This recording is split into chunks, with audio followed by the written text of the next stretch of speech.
மத்திய அரசும் சரி மாநில அரசும் சரி அவர்கள் தரப்பிலிருந்து பல்வேறு நடவடிக்கைகள் தற்பொழுது வரை மேற்கொள்ளப்பட்டு வருகிறது.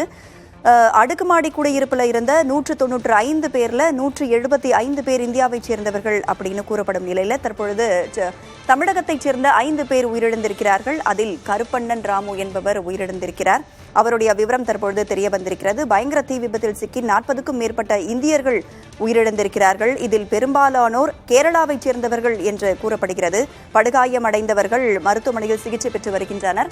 விக்னேஷ் முத்து, நீங்க இணைப்பிலே இருங்க. தஞ்சாவூரிலிருந்து உசைன் நம்மோடு இணைந்திருக்கிறார். அவரிடம் பேசலாம். உசைன், தஞ்சாவூரை சேர்ந்தவரும் உயிரிழந்திருப்பதாக சொல்லப்படுகிறது. அவருடைய நிலை என்ன? அவரை தொடர்பு கொள்ள முடிந்ததா? அவர்களுடைய குடும்பத்தினர் தரப்பிலிருந்து என்ன சொல்றாங்க? அவருடைய நிலை தற்பொழுது என்னவாக இருக்கிறது?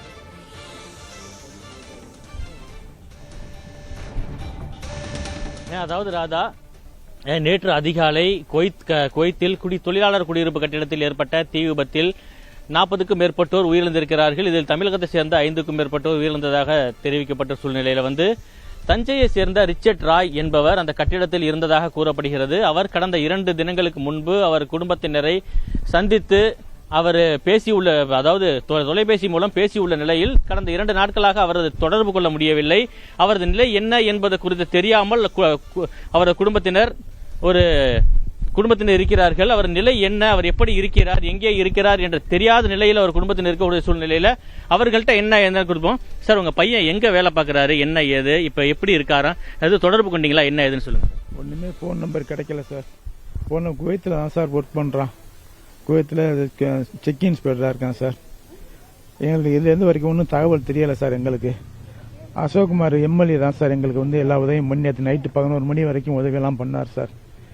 பண்ணி எல்லாம் பார்த்தாரு. கலெக்டரேட் பேசி எல்லாம் பண்ணி இப்போ நான் இவர்கிட்ட மினிஸ்டர் பேசுகிறேன்னு சொல்லியிருக்காரு சார். எனக்கு ஒன்றும் புரியலை சார். எனக்கு என் பையன்கிட்ட பேசுங்க சார்.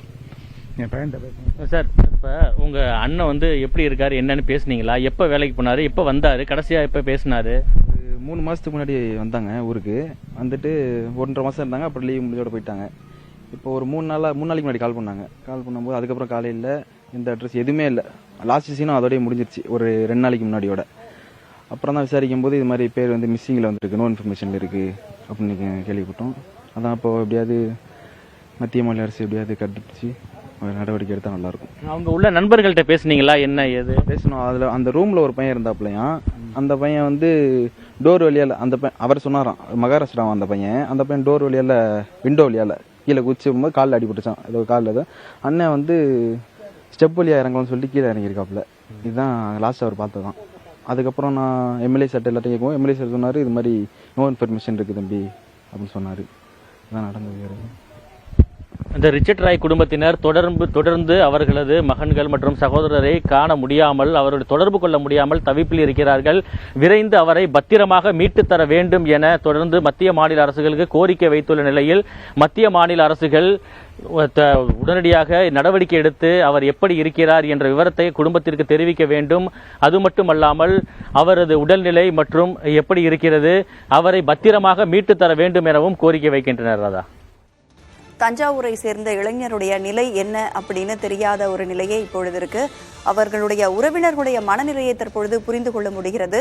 தமிழ்நாடு அரசு இது சார்பா நடவடிக்கை எடுத்துக்கிட்டு இருக்காங்க. அவங்களுக்கு உரிய தீர்வு கிடைக்கும் அப்படின்னு நம்ம எதிர்பார்க்கலாம். ஹுசைன், நீங்க இணைப்பிலே இருங்க. ஹுசைன், மீண்டும் தொடர்பு கொள்கிறோம். தற்பொழுது நம்முடைய இணைப்பில் வெங்கடமதி இணைந்திருக்கிறார். அவர் குவைத்தில் சமூக ஆர்வலராக இருக்கிறார். சார் வணக்கம். வணக்கம் மேடம். சார், நீங்க அங்க சிச்சுவேஷன் எப்படி இருக்கு சார்? அங்க உடல்கள் எல்லாம் அடையாளம் காண முடியாத நிலையே இருக்கு அப்படின்ற ஒரு தகவல் வந்திருக்கு. எப்படி நீங்க அந்த பாடியில ஐடென்டிஃபை பண்றீங்க? அந்த ப்ராசஸ்லாம் எப்படி சார் நடந்துட்டு இருக்கு? மேடம், முகங்கள் தெரிந்த பாடிகள் அடையாளம் காண்கிறதுல எந்த சிரமமும் இருக்காது. ஆனா முகங்கள் இப்போ நெருப்புல காயம்பட்டு முகம் சிதைந்து போயிருந்தால் அது நடைமுறை டிஎன்ஏ டெஸ்ட் எடுத்து தான் அந்த குடும்பத்திலிருந்து யாராவது வர சொல்லி தான் டிஎன்ஏ டெஸ்ட் எடுத்து அது மேட்ச் ஆனா அது கொடுக்கறதான ஒரு முறைகள் தான் இப்ப நடந்துகிட்டு இருக்கு. அது மாதிரி நாங்க இதற்கு முன்னால நடந்த தீ விபத்துகள்ல ஒரு 2 பேர் இறந்தவர்கள் அப்படிதான் பண்ணிருக்கு. இப்ப சமீபத்தில் நேற்று இரவு கிடைத்த தகவலின்படி இந்த தீ விபத்துல ஒரு 5 தமிழர்கள் இறந்திருக்கலாம் என்று சொல்கிறார்கள். நம்ம அதிகாரப்பூர்வமான தகவல் வரல மேடம். சார், அங்க யார் கூடயுமே தொடர்பு கொள்ள முடியாத நிலையில தான் இங்க இருக்கிற உறவினர்கள்லாம் இருக்கிறாங்க. நீங்க வந்துட்டு அங்க யார்கிட்டனா தொடர்பு கொள்ள முடிஞ்சுதா? அங்க இருக்கிற தமிழர்கள் கிட்ட உங்களால தொடர்பு கொண்டு பேச முடியுதா? அவங்களோட நிலை என்ன அப்படிங்கறது உங்களுக்கு தெரிய வந்திருக்கா? கண்டிப்பா மேடம், கண்டிப்பா பக்கத்தில் உள்ளவர்களோட எல்லாம் அடிக்கடி தொடர்பு கொண்டு தான் பேசிக்கிட்டு இருக்கோம்.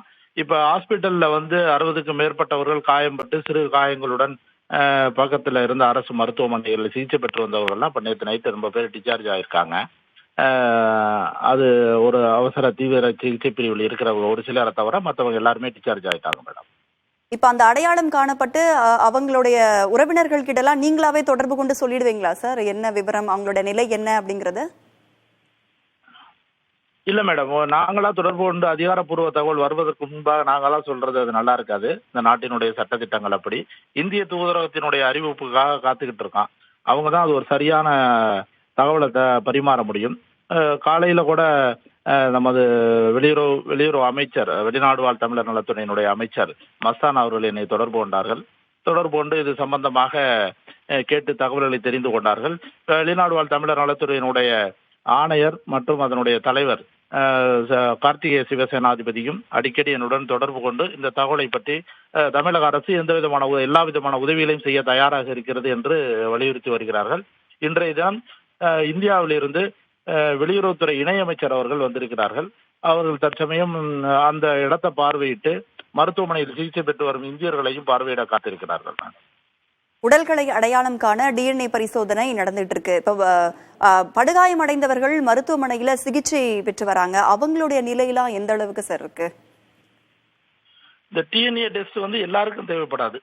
முகங்கள் சிதைந்து படுகாயம் அடைந்தவர்கள், முகம் தெரியாதவர்கள், நம்மளுக்கு தெரிந்து அது அதிகாரப்பூர்வமாக தெரியலை என்றால் அவர்களுக்கு மட்டும் டிஎன்ஏ டெஸ்டுக்கான வாய்ப்புகள் இருக்கு. மற்றவர்களுக்கு வாய்ப்புகள் இருக்க வேண்டிய அவசியம் இருக்காது என்று நினைக்கிறேன். மற்றபடி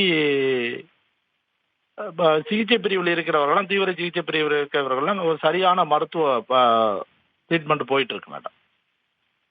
இப்ப அங்க சிச்சுவேஷன் எந்த அளவுக்கு டஃபா போயிட்டு இருக்கு சார்? என்ன மாதிரியான சிக்கல்கள்லாம் அங்க சந்திச்சாங்க அந்த சிச்சுவேஷன் இருக்கும் பொழுது? இல்ல, இந்த இந்த இந்த மாதிரி ஒரு பாதிப்பு, மிகப்பெரிய தீ விபத்து, அதாவது குவைத்துல வந்து இப்ப இவ்வளவு நாட்களுக்கு அப்புறம் இது மாதிரி ஒரு தீ விபத்தே நடந்தது இல்லைங்கிறது தான் எல்லாருடைய இதுதான். இந்தியர்கள் மத்தியில மிகப்பெரிய ஒரு ஒரு மனப்பதட்டத்தை ஏற்படுத்தி இருக்கு. ஏன்னா இந்திய நிகழ்வுகள் கூட பல நிகழ்வுகள் வந்து ஒத்தி வைக்கப்பட்டிருக்கு. மக்கள் மத்தியில ஒரு பெரிய பயம் வந்துருச்சு. அதனால இந்த அரசாங்கமும் தீவிர நடவடிக்கை எடுத்து இது மாதிரி தொழிலாளர்கள் மற்றும் குடும்பத்துடன் தங்கியிருக்கும் வெளிநாட்டவர்கள் இருக்கும் குடியிருப்பு பகுதிகளை சோதனையிட்டு மீறல் சம்பந்தமாக கேஸ் சிலிண்டர் இது மாதிரி யாராவது ஒரு சேஃப் இல்லாம வச்சிருக்காங்கன்னா அவங்க மேல நடவடிக்கை இமீடியட்டா நடந்துகிட்டு இருக்காங்க. நேற்றுல இருந்து அந்த சோதனை நடந்துகிட்டு இருக்கு மேடம் அந்த ஏரியாவில் முழுவதும். ஓகே சார், இப்போ இந்திய தூதரகம் தரப்புல இருந்தும் இப்ப தமிழக நலன் தரப்புல இருந்தும் நீங்க என்ன மாதிரியான உதவிகள்லாம் அங்க எதிர்பார்க்கறாங்க? இல்ல, அதற்கான வேண்டப்பட்ட உதவிகள் அனைத்தும் இந்திய தூதரகம் வந்து ரொம்ப முனைப்போட செயல்பட்டு இந்திய தூதரகத்தினுடைய தூதுவர், குவைத்துக்கான இந்திய தூதுவர் சிகிச்சை பெற அந்த ஸ்பாட்டுக்கே போய் அந்த இடத்துல போயிட்டு நடந்த இன்சிடென்ட் எல்லாம் பார்த்துட்டு ஒவ்வொரு ஹாஸ்பிட்டல்லையும் விசிட் பண்ணி காயம்பட்டவர்களோட நேரடியா பேசி துரிதமான நடவடிக்கைகள் எடுக்கிறதுக்கு ஏற்பாடு பண்ணிக்கிட்டு இருக்காங்க. அதுக்கு மத்திய அரசு வந்து உடனே இமிடியேட்டா எடுக்க சொல்லி அதற்கான முனைப்போட செயல்பட்டுக்கிட்டு இருக்கு இந்திய தூதரகம். இணைப்பில் வந்து பல்வேறு தகவல்களை வழங்கியவங்க நன்றி சார்.